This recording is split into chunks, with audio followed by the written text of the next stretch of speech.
you get like best life insurance for seniors. It's doing great. It's ranking. It's converting higher in the funnel. And then you look in HubSpot Mixpanel and it's doing absolutely nothing because our target market is not seniors. People are getting flagged for risk assessment and they just can't convert later down the funnel. So that's like a negative signal.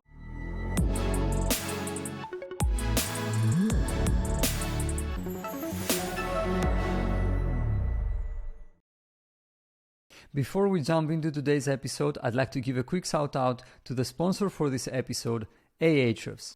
Ahrefs provides you with an all-in-one SEO toolset that does everything from rank tracking to backlink analysis, keyword research, and technical audits. The best part, you can now use Ahrefs Webmaster Tools for free to identify and prioritize optimization opportunities for your website, see all the keywords that your web pages are ranking for, take a close look at the websites that link back to and refer you in their content, and analyze other websites to find out what drives their rankings. Visit ahrefs.com/AWT and sign up for free. And now, back to today's episode. Hello, everyone, and welcome to another episode of the SaaS SEO Show. I'm your host, George Cassiolis, and today I'm very happy and excited to be joined by Bronwyn Kienapple, the Director of Content Marketing at PolicyMe. She has also worked at Venngage and Freshbooks, which are two very popular B2B SaaS companies. Her specialty is growing SEO as an acquisition channel for small to medium startups and building visibility in high competition industries. Her passion is creating EAT-focused content, which is something that we will discuss later on at scale, that delivers incredible value to readers, no matter how tough the subject matter is. Bronwyn, welcome to the SaaS SEO Show. Thank you. I'm glad to be here. That intro made me sound really like I know what I'm talking about. So I'm excited about that. I did write it myself, though. you know what you're talking about. This is why we have you here, and we are excited about this episode.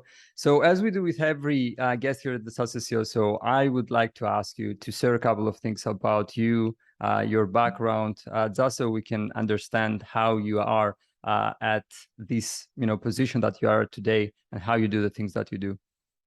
Yeah, so I mean, I'm not like a traditional SEO. I come from a writing background. I did work in marketing 4 years at a major publishing company. I lived abroad for a number of years and built my own writing business, both like ghostwriting fiction, business writing, and all different types of writing.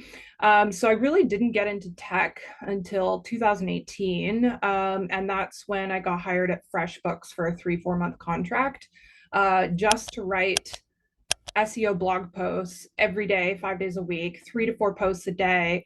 And actually that was when Steve Toth was still there. We all know Steve probably from SEO Notebook. So couldn't have been a better way to kind of be introduced to SEO and marry my like writing background with his SEO expertise. And writing 4 SEO blog posts a day for 3-4 months will like make you really sharp.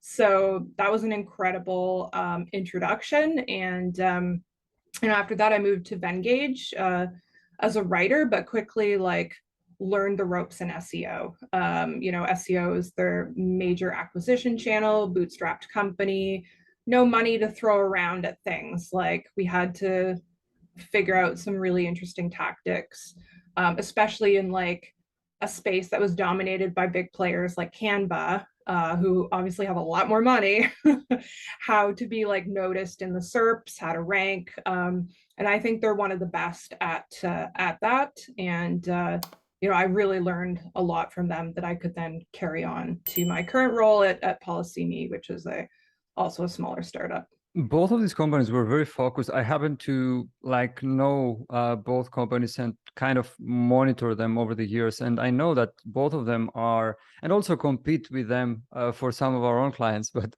that's a different story. But I guess that both of them were very, very focused on content for a search audience. So I think that this has been a great introduction for you, as you mentioned, first at FreshBooks and then at Vengage.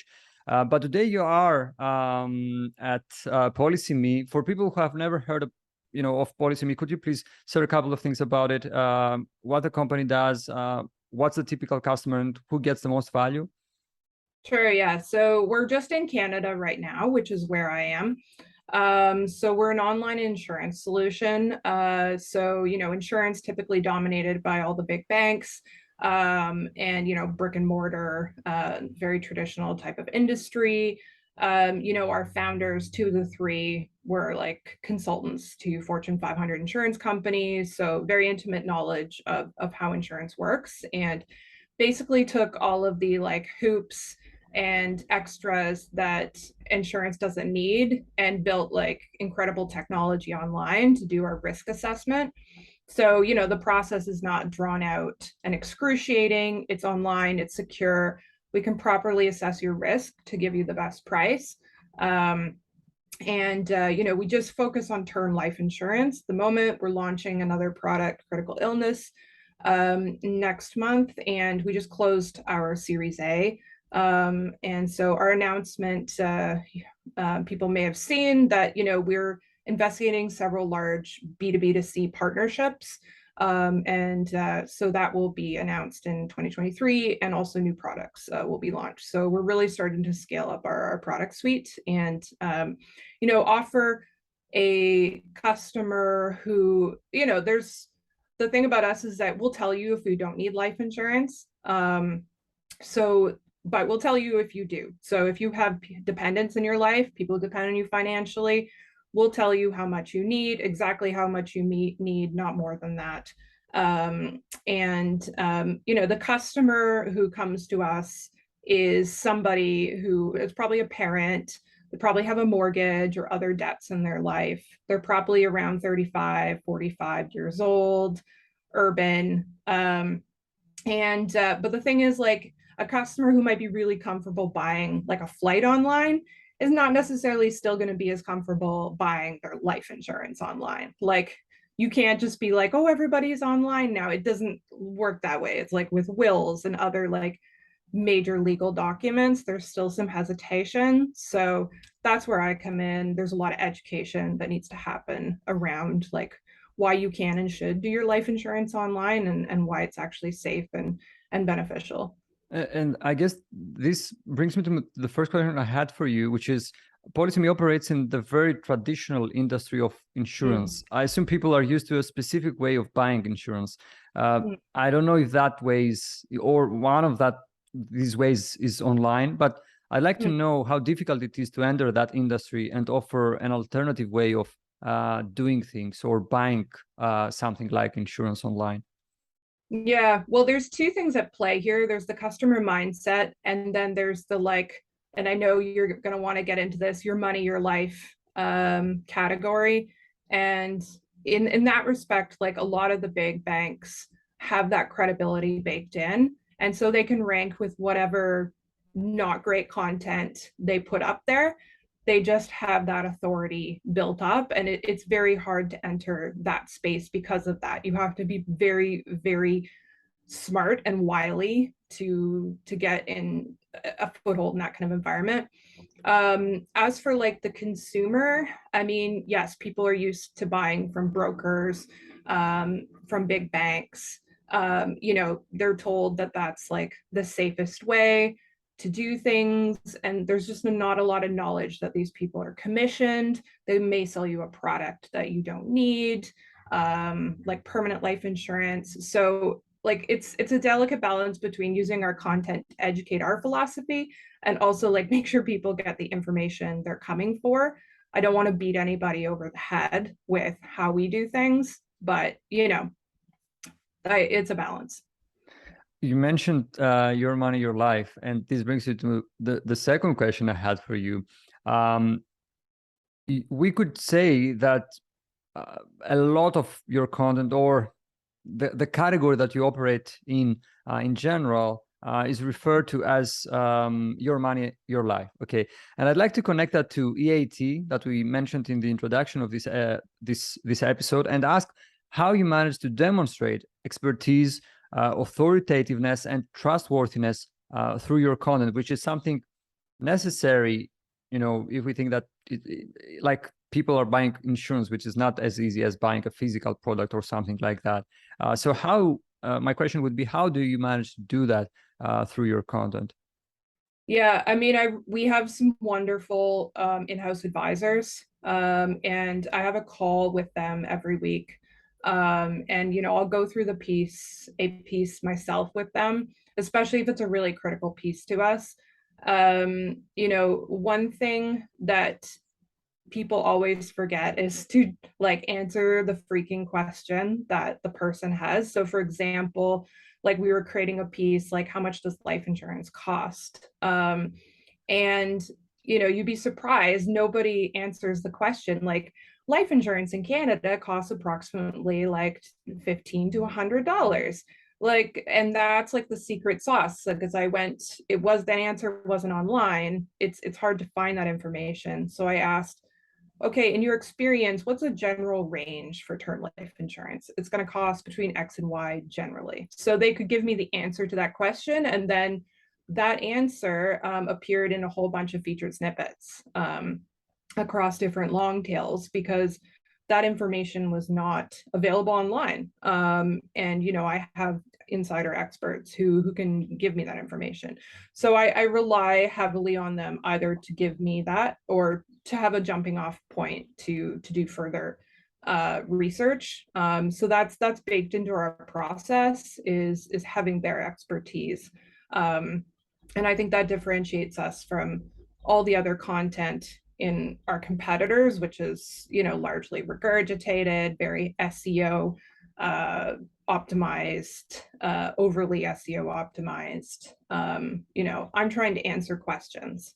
So I don't know if this question is answerable, but why do you think is that other websites or brands, companies don't answer questions like this? Is it because they want to like kind of get people to, I don't know, share their personal details to get a quote or something? They have a different approach, which doesn't really make sense for Google, so you will not get real estate in the SERPs. Why do you think is that? I mean, there's a few things, like, there's the overarching trend of like people want to create the most in-depth authoritative content known to man. And you get these monolith blog posts that are like 4,000, 5,000, 6,000 words. And like a blog post that's like, well, how much does life insurance cost in Canada, might start like, what is life insurance? How does life insurance work? Like, and then like the cost is like buried in there somewhere, because I don't know, maybe they use a tool like Phrase and they just like aggregate all the different headers from the competition. And then they're like, well, this like seems like a natural progression of information. But I try to think of things like, in journalism, you have the inverted pyramid, right? So you got to stack all the most critical information at the top, and then you build down. And I think of the same in SEO, that you directly answer the question up front, and then you start like answering the other supporting questions according to like how important they are to the reader after that. And I think people forget about that, either because they're just like, they're looking at, for example, you might be looking at a competitor like Investopedia. I've made this mistake before. They're ranking #1, right? They have a DR of 8,020. I mean, it's like anyone, but like what Investopedia is doing is like, they may be doing that where they answer like, what is life insurance? How does it work? They can get away with that because of their domain authority. But you, as like a scrappier company who doesn't have that domain authority, you can't play Investopedia's game. Like, you have to be better than them. You have to like stack the answer at the top, answer the H2. How much is life insurance in Canada? Life insurance in Canada costs approximately $15 to $100. Like, you have to be a lot smarter than them to beat them. Don't follow the pattern of companies which are not in your league, because they have a unique advantage. I like that, and I can also attest to that. We a few months ago, we did an update for one of our clients' blog posts, a pretty significant one for them, which was targeting the keyword app development cost. And so what we did is that essentially we gave a range. It was like 3 bullet points with a range like small, medium, high, for example. And it like completely crushed everything else, and like it has a traffic value of around 80K and according to Ahrefs. And I think that the reason why this works so well is because, as you mentioned, the point that you made is very critical. Just give the answer. You know, when people ask what is the cost, just give them a range. This is what they want. And at the same time, this is what Google wants, because like Google wants to give the most relevant answer. So I think that this is a very important point. I would like to, I have a follow-up question regarding this, like your money, your life, this EAT integration, let's say, inside your content. One thing I like about your blog is your peer-reviewed by and a name note at the top of some posts. My question is, how can you manage to get these peer reviews at scale? Do you get them for every post that you publish, or just for a few selected posts that are important to you? Yeah, I mean, I simply cannot force our advisors to look at every single piece I have. And not every piece needs it. Like if a SERP is a lot more lower competition, if I can rely on external sources instead, I just reserve this for the most competitive SERPs. You know, we have a wonderful COO who manages our advisor team. She's very invested in SEO.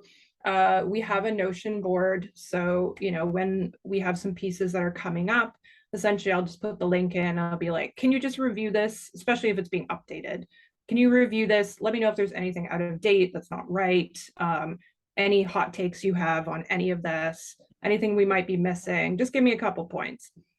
And then they can just write it in there. And then I take that information and I just give it directly to the writer. So I'm like, okay, this is like the SME information, you know, please like transpose it in here, whether a direct quote or just work it in. So we have that system. And we're trying to scale that up as we're trying to produce more content, new content. You know, it's always going to be tough, but that system works for now. So I always have my weekly calls where I can like pin them and be like, listen, like I need a specific answer to this. Like, let's all put our heads together for like the very like most critical pieces. Okay, that makes perfect sense. I'd like to stay on the topic of content creation a bit and discuss creating content for a search audience, which is something that you do very, very well. I would like to know what's your approach to content creation for a search audience, and how do you ensure that your content is created for human beings and not search engines? You mentioned a couple of things, that you give the answer, try to stay on the topic, and so on. Is there anything else that you can share with us that you have seen work, not only here at PolicyMe, but in your previous roles at Vengage and Facebook? Yeah, I think part of it is like, don't be afraid for your content to be ugly. Meaning like it can be like beguiling to fill your content with like random images, videos, charts, fancy formatting. You know, I learned the hard way that whatever might look good on desktop looks like the dog's breakfast on mobile. And like more than 50% of our organic traffic comes from mobile. So I've definitely had to think more mobile first, and that means scaling down a lot of the fancy stuff that I wanted to do. So like having an elaborate header image, having like a lot of images, because I come from a design software company, right? It was very image heavy, and I've had to reevaluate like what are the images that actually serve the reader. Do they just want text? Text is fine as long as it's formatted correctly. Like keep things tight on mobile. Like, Do you really need to have a vanity introduction about your philosophy to whatever? Does the reader actually need that? Probably not. Keep your table of contents tight. Like, I know we all want to keyword stuff, our jump links, but like just put in the major ones that you think people will want. Like, go on Hotjar later, see which ones people are actually clicking on, eliminate the ones they aren't. That's super important. And then H2, answer the question directly using the same phrasing, and then like figure out from there, what else does the person need? And you have to balance that with like a chart can be great, but if it's an image, then like Google can't read it. It may look terrible on mobile. So like go for simple images. Don't get crazy complicated with your charts. I've done that. It looks bad. Simple is key.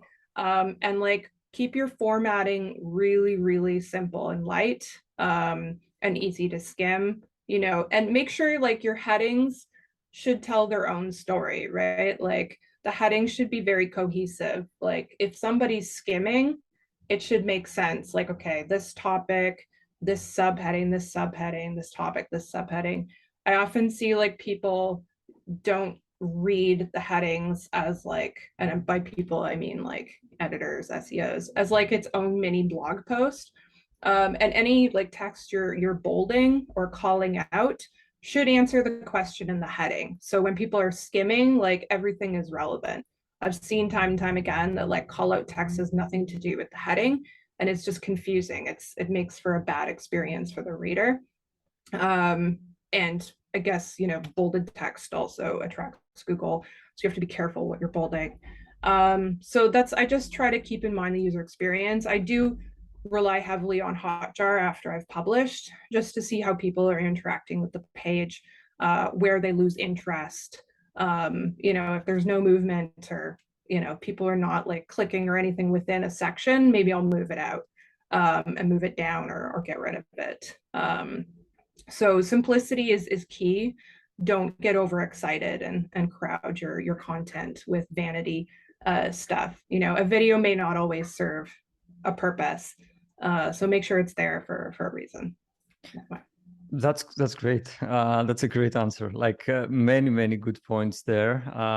Mobile, like checking which, like what I would call information hierarchy. I don't know if this is a good term.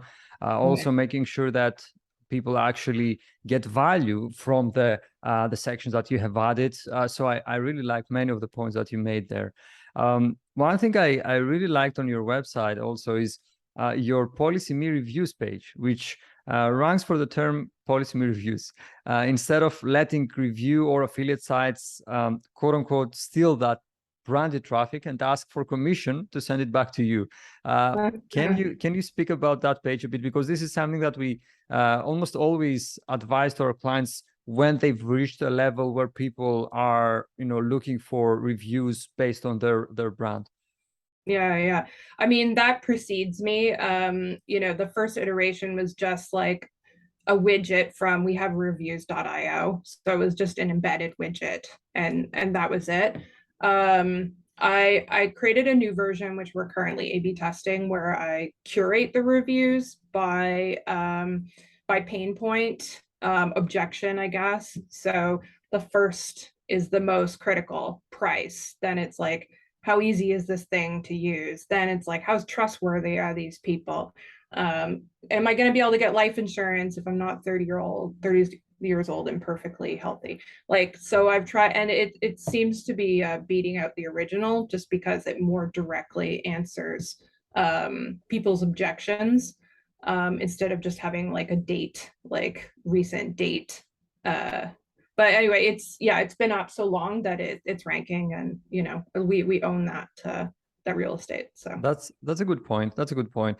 I will get back to content and approach things a bit differently this time. You have more than 120 posts on your blog, which I think is a point where you should start caring about updating and refreshing your content. Could you speak about your process and workflows regarding content auditing and updating? Is that something that you do? And if yes, Do you have anything that you can share with us? Oh yeah. I mean, at Venngage, like our bread and butter was updates. Like we had a core list of content that was critical to our revenue. And, we kept a very sharp eye on the rankings. If things were slipping, we built backlinks to it. If they started slipping more, like we looked at whether we needed to make an update. And I still follow that philosophy. And I try to make sure that like some updates just need to be a light touch. Maybe you reorganize, you put a section, bring it up, or just like keyword optimize. Sometimes you're going to have to do a complete overhaul. It's important to know which is necessary because you don't want to spend 3 days on something that only required a little bit of fiddling. So be sure like how much of an update you need. But I've carried that same philosophy over. Like there's a lot of noise on our site because there's a lot of content from before I came in that's like very low intent traffic, but high like what is BMO's routing number, for example. And I just completely ignore all of that stuff. So I keep a very tight focus on what's actually converting. So, I always look at GA just like buyer conversion goal. And then I also keep a very close eye on how it converts down the funnel. So, you get like best life insurance for seniors. It's doing great. It's ranking. It's converting higher in the funnel. And then you look in HubSpot Mixpanel and it's doing absolutely nothing because our target market is not seniors. People are getting flagged for risk assessment and they just can't convert later down the funnel. So that's like a negative signal. So it's a false positive. So, I keep a very close eye on not only what's like ranking and converting, but converting later on in the funnel consistently. And then, my question is like, okay, these are our core pieces. That narrows it down a lot. There's not a lot of pieces which are like, I call them my unicorns.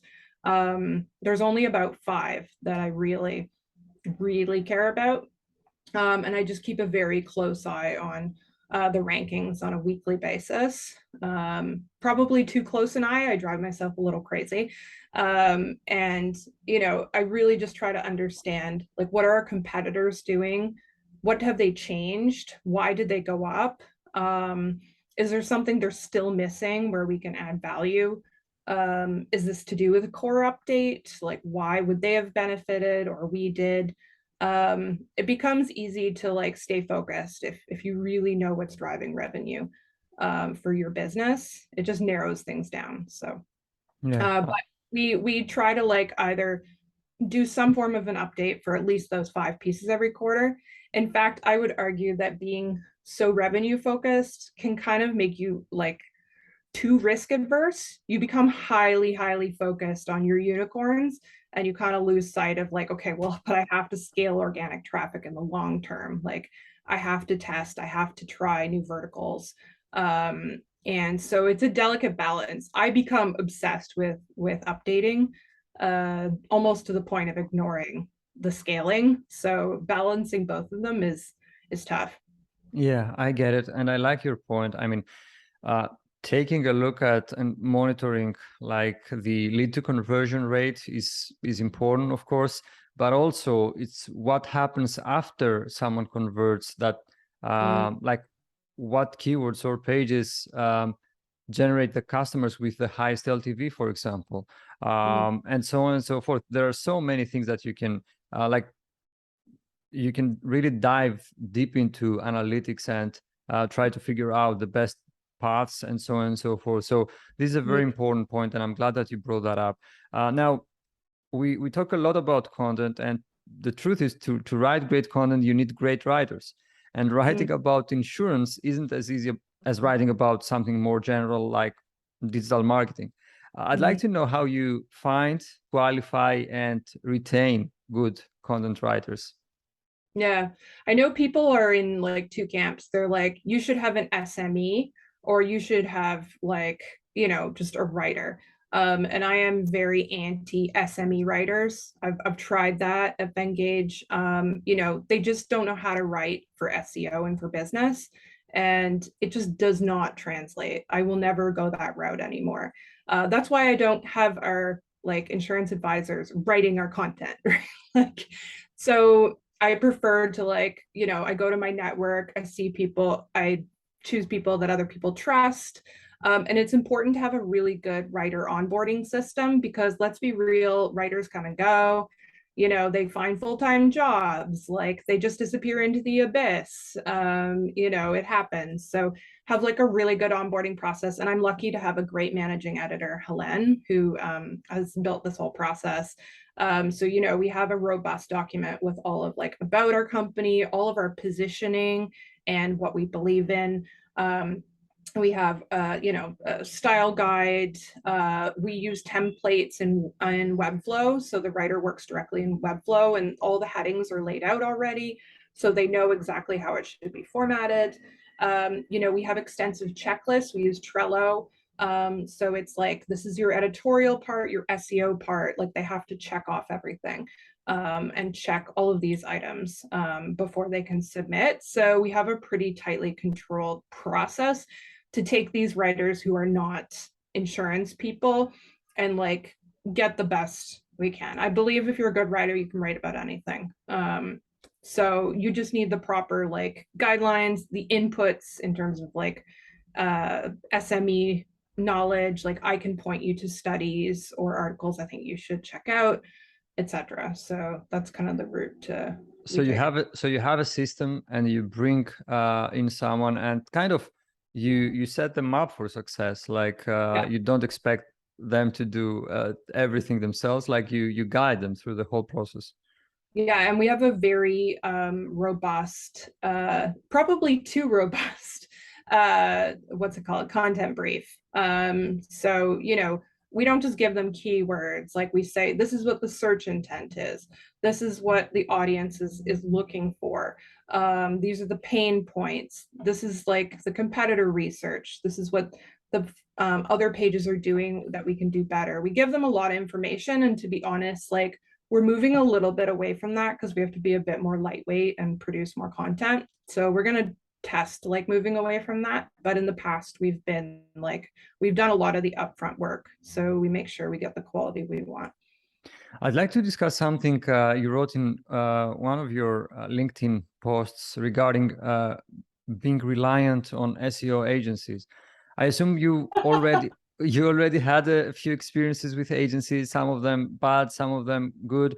My question is, what would you advise other directors of content marketing or even SEO who may listen to this episode and think about hiring or an SEO agency or want to better evaluate their current agency? Yeah, I mean, I think it's difficult with some agencies. The agency model is tough, right? Because they want to onboard you, they want to impress you, but then they have other clients they have to onboard. And you have to battle with their time and resources going forward. So it's the whole model I find can be difficult. And it depends what you expect out of it. Some people really want like a more, here's a month-end report kind of thing. Like I expect a lot of transparency and like a working partnership. And I believe like your agency should be very upfront about what their retainers' deliverables are. Like, are they doing daily site checks that you are never going to hear about and are never going to be like, you're never going to hear anything about any of this, but this is something that they believe is part of their retainer and that they do every day and adds value. So you should be very clear, okay, if this is your retainer, this is what it involves. Is it going to be scoping this, pulling these reports, providing this information? Like, what does the retainer include? Like, crack down on that and make sure like not only are they delivering on a monthly basis, but they have a long-term vision. They're building up towards like next quarter, that they're working in advance before the month starts. They should already have a plan in place. This is what we're doing. This is when you will get it. You can expect this and this on these dates, and they follow through. So the transparency and proactiveness is critical. They should be a partner. You shouldn't be stuck with an account person who's just like listing your questions and then you hear from the main SEO in a week. Like, I mean, that it depends what you want out of your agency, but SEO, like things change so quickly, like you really need a partner in it and they need to have the bandwidth to be able to work with you Demand more, demand better, demand. That's a great, yeah.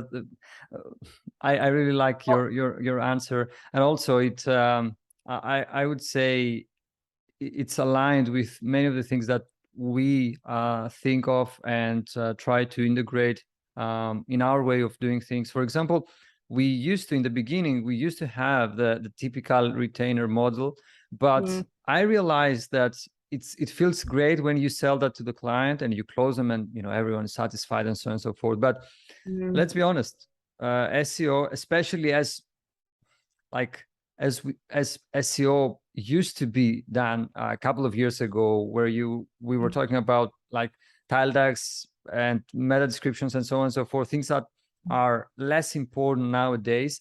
mm, You kind of front load the work, and then you're just leaving it there. And I happen to be connected with many people, and many of whom work with SEO agencies, and a common concern and almost a pattern I see is that they tell me that after a while, I really wonder, what they are doing. And so, yeah, and this is a valid concern. yeah, And so we changed that. At some point, we realized that, what, in some cases, this may not work for the agency as well, because the client, if things are not clear, like these are the deliverables, the client may request more things. We have experienced that as well. So I think that the best way, which is something that you mentioned as well, obviously transparency and like proactiveness and so on, but also very specific deliverables. I don't think that nowadays deliverables are like tile deck optimization or something like that, because these things become less important. But having a very, very well-defined scope, even if that means that like you will engage an agency for less time, you don't have to like engage an agency for 12 months. Like it can no, start with something less, so that the scope is well-defined and you can evaluate things better. I've seen that this can work better. And at the same time, at the end of the mm-hmm. month, when like you will send the invoice, the client is not going to wonder what did we get from them this month, because Yeah, they know that this is what we are paying for, this is what we expect to get. That's it. yeah, yeah. You should never be wondering, like, well, what was the $6,000 for? I was it just for a call and like a PDF, like, and I think you're so right. Like SEO has changed so much. You can't just apply like a cookie cutter approach anymore. You can't be just like, here are some reports that I'm going to customize for you. This is like this content audit that I do for everybody. I'm going to do it for you. Like, I think a lot of like the disconnect is like, as like agencies will provide a lot of reports, and then like the client is left wondering, well, how the heck do I execute this? What is even critical here? What is the thing I should be focusing on first? How does this even align with my business? Yeah. Like, there's that disconnect between the reporting and the execution. And I know a lot of SEOs will say like the best client is the client who pays and like doesn't complain. But as like I see this chatter in the Facebook groups. But as somebody who's on the other side, like it's a critical acquisition channel for us. So like, somebody who's a good client should have a lot of questions because there's a lot on the line. I agree with you, and we really love to work with educated clients. And regarding reporting, and I will say that, and we can close this question so that we can move forward. But regarding Yeah. reporting, like in the beginning, we used to do reports, and back then, I was pretty much, it was pretty much myself with a couple of freelancers. So I was doing reports, and I quickly realized that, you know what, no one reads these reports. Like you spend so much time actually doing them. The truth is that a busy CEO, for example, that like wants to fundraise and has to grow the company and so on and so forth, doesn't have the time to read this report. But instead, what we do nowadays, and this works tremendously well, is that, as you mentioned, the key word here is proactive communication. We proactively communicate wins, which is something that, believe it or not, our points of contact need as well, like, because they need also to ensure the internal buy-in and so on. Mhm. So we communicate wins so that they know that, okay, these things happen, and I can communicate them internally so that we can continue doing great things together. And also, when things are not going so well, let's say, again, we proactively communicate them. You know what? For Mhm. example, there is a Google algorithm update. We expect these things, but let's see how the next 2 weeks will go. And so Mhm. proactive communication is key, I think. And what we don't need, at least in my experience, is 20-page reports that no one is going to read. With just to say that okay, we did this report, we can send the invoice now at the end of the month. Anyway, I Lots to guess say on that. yeah. I guess one of my last questions would be, in your career, you've worked in SaaS companies that were heavily focused on SEO, as we mentioned in the beginning. And I would like to know what were the biggest challenges and learnings you got from these experiences? I mean, I've learned that if you're going to do a CMS migration, like from WordPress to Webflow, you better have great technical SEO support. I did that at the beginning of my job at PolicyMe, and our search traffic tanked, frankly, because the migration was not done correctly. I never knew incorrect URL structures could be such a headache. As I say, I'm not an SEO, and I was certainly not a technical SEO, and I know a lot more about it now. But like, yeah, I've learned if you're going to do a migration, like you better have really, really good help to make sure it's done correctly, or you're going to see a big hit to your traffic, and it takes a while to get back up. I spent a lot of time untangling fires created by that, putting out fires from our migration. And I think a big part of that was like the site hierarchy was not set up as well as it could have been. There wasn't a clear hierarchy at all. And like a lot of what I've been doing is trying to build these pillars. Like, we didn't really have any sales pages. We just had a lot of blog content. So like, we need a life insurance page, and then, slash life insurance slash term, like build off that pillar with a term life insurance page, a mortgage life insurance page. Like I really did not grasp before I came to PolicyMe how important site architecture is and how clear it needs to be, and how like what the supporting content should be. It should not cannibalize each other. Like I've been doing a lot of like redirects because we had a lot of duplicate content. So having a very clear structure has been important, and that's going to become even more critical as we add more products and more languages. That's also on the horizon because we have French in Canada as well. Yeah. And I've experienced some of that because in Vengage we had we had a Portuguese site, Spanish, we're an international company. So keeping like your site architecture very clear, not only for usability of users but Google obviously. So that's been a big challenge, and finding the right content verticals that have enough juicy traffic that also align with your product. It's easy to like see a vertical like permanent life insurance, lots of traffic potential, but like you don't sell that product, you don't believe in that product, so you could spend a lot of time getting traffic that's not going to convert. So where are the biggest traffic opportunities that have the potential to convert? Test first, like I did with life insurance for seniors. I was like, could we actually attract an older audience? The answer is no. Like just don't build out a whole cluster. The signal is going to tell you yes or no. So that's been a lot of my work. I mean, more in a B2B sense of Engage, like I was responsible for building out clusters for different types of users. Like, for example, I built out a consulting cluster for, design software for consultants, for learning and development professionals, and testing. And it turned out, learning development professionals like retained a lot longer than other types of users, like students, obviously, but like, other types, for some reason, like they retained. So, I ended up building out that cluster.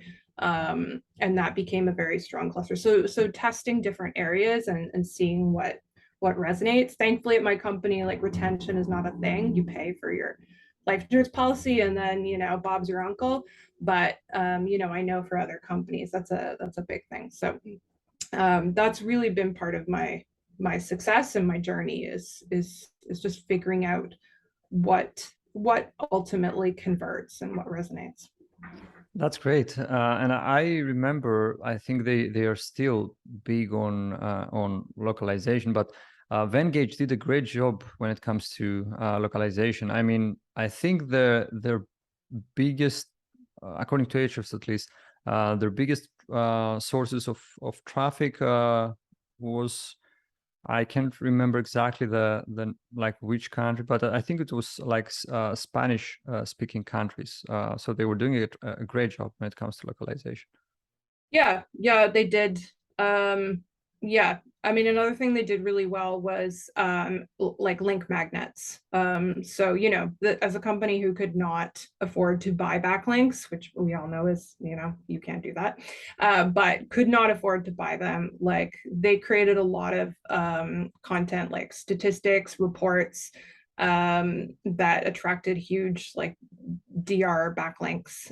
It's much easier in the marketing space, I know, to do these things, but I definitely learned about the power of content to passively attract links. That's something we're testing again right now. And they also had great relationship networks with different link builders. They were very, very good at that. We had guest posters who were constantly pitching, relationships with other sites, and that's like a critical network. I think once you have too much money, sometimes you can just think you can throw a whole bunch of cash at buying a whole bunch of backlinks, and that's going to hurt your site. Even if Google doesn't figure it out, like eventually, like those links are not going to work the way you think they will. And an SEO once told me that your backlink profile should look like somebody created it while they were drunk. And I really agree with that. Like bad anchor text, like random, like the randomness is okay, and that comes from like relationships, not from purchasing links. That's a great I don't know, metaphor, or I like that. I like that. Anyway, that's all. That has been all very, very insightful. Bronwyn, thank you very much. Last question I have for you, call to action for our listeners. Where can people find out more and get in touch if they'd like to? Yep. Well, my company, if you're in Canada, www.policime.com. You can find me on LinkedIn. I am the only Bronwyn Kienapple in existence. So you'll be able to find me there and my oversharing LinkedIn posts, of which I'm committed to doing one a week. So follow me on there, add me, connect with me. Please don't pitch me your like backlink services. Please, I love you, but please don't. Yeah, once per week is fine. Once per week is fine. I think it's okay. It's a very good frequency. Anyway, Bronwyn, thank you very much for being on the show. Really enjoyed this one. Many interesting nuggets.